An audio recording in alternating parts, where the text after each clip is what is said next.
After the tragic events in the Prometheus movie, a pair of survivors, the android David and Dr. Elizabeth, managed to escape on the creator's ship. The pair managed to activate the alien ship, and they travel to their home planet to find out why the creators want to destroy humanity. David puts Elizabeth in cryo-sleep, while he remains to learn everything he can understand about the life of the creators and await the meeting. After arriving, the android David did not awaken Elizabeth for peaceful negotiations with the aliens, but decided to destroy the civilization of humanity's creators. Time rewinds back several years. The android is turned on. His creator, the head of the Wayland Corporation, Peter Wayland, calls himself his father and inquires about his name. Looking at the antique sculpture, he calls himself David and plays Wagner's Entrance of the Gods into Valhalla for his father. And then he asks, who created his father? The man refuses to believe that the creation of man is a chain of random events and intends to find the truth. And then David begins to argue, he's a man and he will die. David is not.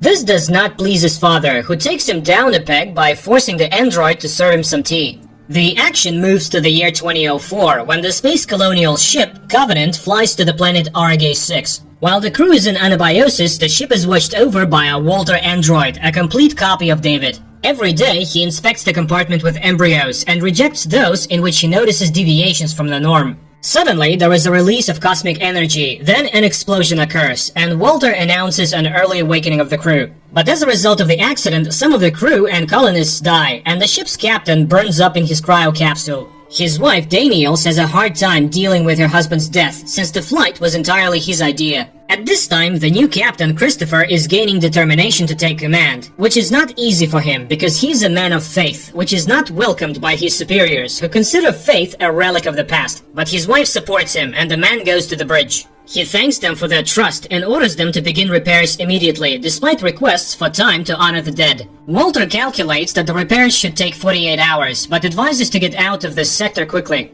Daniels handles the repairs and shares with Walter her husband's dream to build a real wooden cabin on the new planet. Her room is full of tools and she doesn't know what to do with them now, to which the android advises her to put them to good use. Time later, the captain discovers that despite his prohibition, some of the crew have gathered to commemorate the dead. The man is upset, he doesn't seem to be taken seriously, but his wife reminds him they are his crew now, but soon they will be his neighbors, and asks to be gentler. Meanwhile, repairmen go into open space to eliminate the consequences of the accident. And suddenly, the ship's instruments record a strange signal in the form of an earthly song. It comes from an unknown planet, which, according to Covenant, is more suitable for life than RG-6. The people don't understand how they missed it in their deep scanning. After all, it only takes a couple of weeks to get to it, unlike their destination. The team argues Daniels opposes the course change because they've been studying RG-6 for years, and here's a planet from nowhere and with excellent readings too. But most people don't want to go back to the cryo capsules, and the new captain decides that the Covenant will fly to the signal.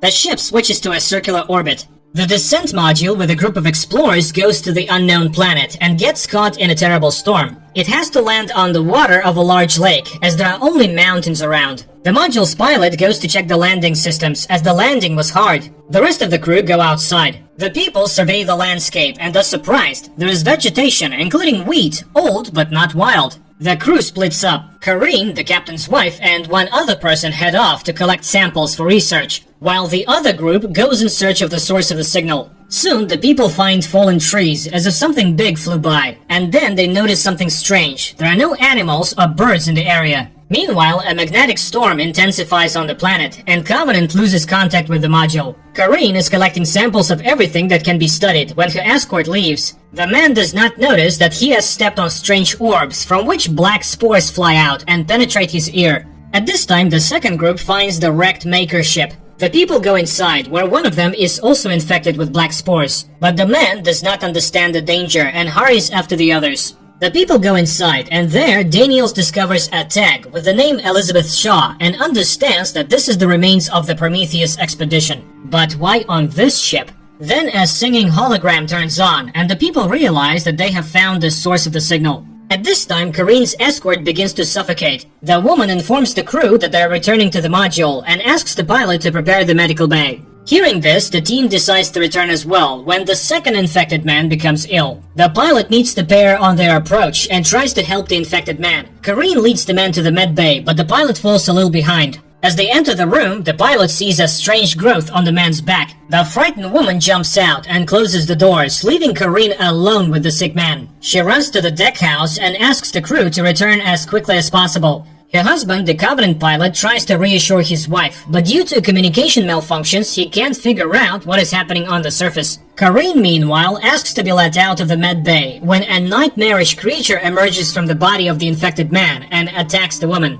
The pilot, meanwhile, grabs his shotgun and, opening the doors, tries to shoot the creature, but slips and falls, losing the weapon. The woman tries to escape, but the monster chases her. The pilot gets to another gun and tries again to shoot the creature, but misses and hits the power unit, causing the landing module to explode. The captain, who has almost reached the module, screams in despair as a creature bursts out of the second infected man and disappears into the grass. The Covenant pilots try in vain to establish communication and can do nothing to help those who have descended to the planet. At this moment, the people are attacked by a crowd of creatures popping out of the tall grass. People shoot back, but the creatures don't seem to be doing much harm. Besides, they're incredibly fast and strong. Suddenly, a blinding flare flies over the field, and the stranger who appears from the darkness orders everyone to follow him. The survivors hurry after the man, and soon he leads them to a high gate. As the people enter the gate, they find themselves in a large square strewn with dried-up bodies, as if they were caught up in an instant and horrible death. They follow their savior and find themselves in a grim building. The man introduces himself. He is David and explains that 10 years ago, he and Dr. Elizabeth arrived on this planet. Their ship was carrying a deadly virus, and there was an accident during landing that caused the virus to spray over the city. Elizabeth died, and he was left alone because the pathogen affects all life forms except plant life. And he is an android. The captain must make sure that there are no infected because there are over 2,000 colonists on the ship. The virus cannot be brought on the Covenant.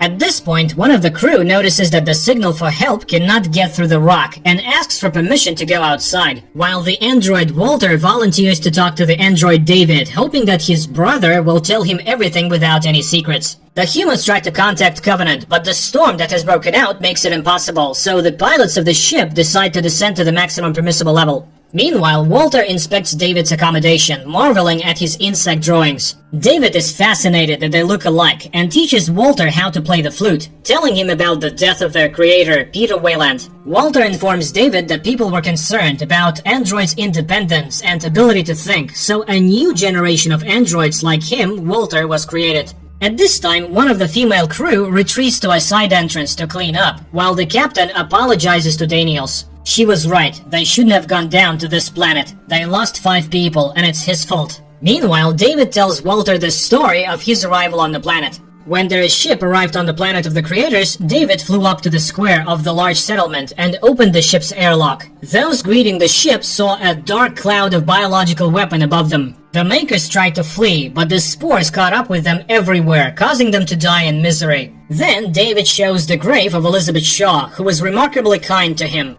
He loved her, just as Walter loves Daniels, but Walter rejects this speculation. Androids cannot love. To which David points to the stump of brother. Only love can make one sacrifice a part of oneself for someone. Meanwhile, the woman finds water and begins to clean herself up when one of the creatures attacks and kills her. David, who arrives at the screen, tries to talk to it, and it seems that the monster is ready to make contact, but the approaching captain shoots the alien, causing the android to become enraged. The captain demands that David tell the whole truth, and he takes the man to his laboratory cave. At this time, Covenant manages to contact Daniels, and she tells the pilot about the death of his wife. David shows the captain many specimens of local fauna, now defunct, as well as creatures remotely resembling aliens, and tells him that he tried to create a new living creature using a wasp parasite as the basis, which places its larvae in the bodies of its victims. These larvae subsequently kill their host, knowing their way out. David tells the stunned captain that he wants to show him something important and takes him to the basement where the aliens' eggs are. His experiments were successful, but all that was missing to start this cycle was a host for the parasite. He urges the man to look into the huge egg, a cradle, and when Christopher leans over the opening, a creature jumps out and attacks the captain. At this time, one of the crew finds the body of the dead woman, and Daniels orders everyone to leave immediately. She herself intends to look for the captain, and the pilot of the Covenant decides to pick up the crew by descending to the surface on a cargo platform. Meanwhile, David observes the newborn creature coming out of the captain's chest. Walter finds Elizabeth's dried-up body and realizes what really happened. He goes to the sound of the flute and expresses his conjecture to David. All living things have been destroyed by him. The android doesn't deny it. Humans are an endangered species and don't deserve a second chance. Here he has created the perfect organism and invites his brother to join him. David kisses Walter, simultaneously stabbing him in the base of the neck. The android loses consciousness. When one of the crew descends into the basement where the captain died, a monster pounces on him. Fortunately, he manages to take it down, but the creature's acid blood gets on the man's face, leaving horrible burns. They are then attacked by the creature that got out of the captain's body. The creature kills one of them, but the wounded man manages to escape. Meanwhile, Daniels finds David's drawings, in which he records the life cycle of the creature he bred, and realizes that Elizabeth, who was the creature's first host and died at David's instigation, is also in the lab, among others. The android attacks Daniels. David is trying to explain that his research is very important and that Elizabeth's sacrifice was necessary. Daniels is rescued by Walter, who arrives in time. David is surprised, but the brother explains his resurrection by saying that the new models are much stronger than the old ones. The androids start a fight, while Daniels and the last survivor run for the exit. Walter immobilizes David, and he offers his brother the choice of what he will become, master and creator or human servant, while his hand fumbles for a knife. The survivors run to the platform, which is guided by a beacon. Walter catches up with them, so does an overgrown xenomorph. The monster jumps onto the platform, and Daniel steps outside to shoot it down. The pilot barely keeps the platform in the air, while the woman fights the monster. Possessing tremendous strength, the xenomorph nearly shatters the cabin windows when Daniels manages to kill it by crushing it with a weightlifting device.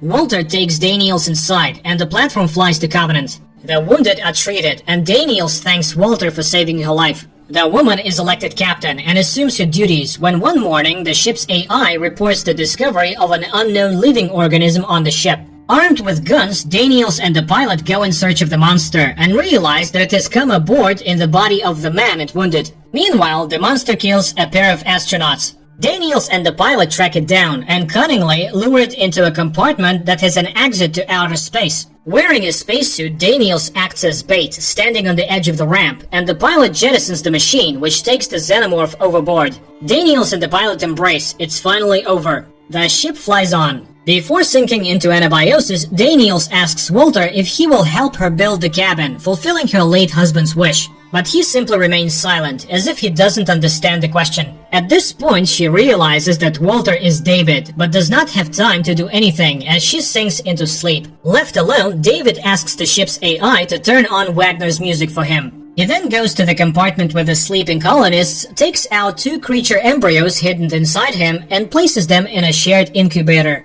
A report is sent back to Earth about the death of the entire crew, but the fate of the colonists is in safe Walter's hands. The android David is the central figure around whom everything revolves. Even in the prologue, director Ridley Scott makes it clear that David thinks he is more perfect than his creator. So it is not surprising that the main theme of the movie, which runs through the whole plot, is the theme of the rebellion of artificial intelligence against its creators, making us think about the desire of people to create their own copies and resemble God.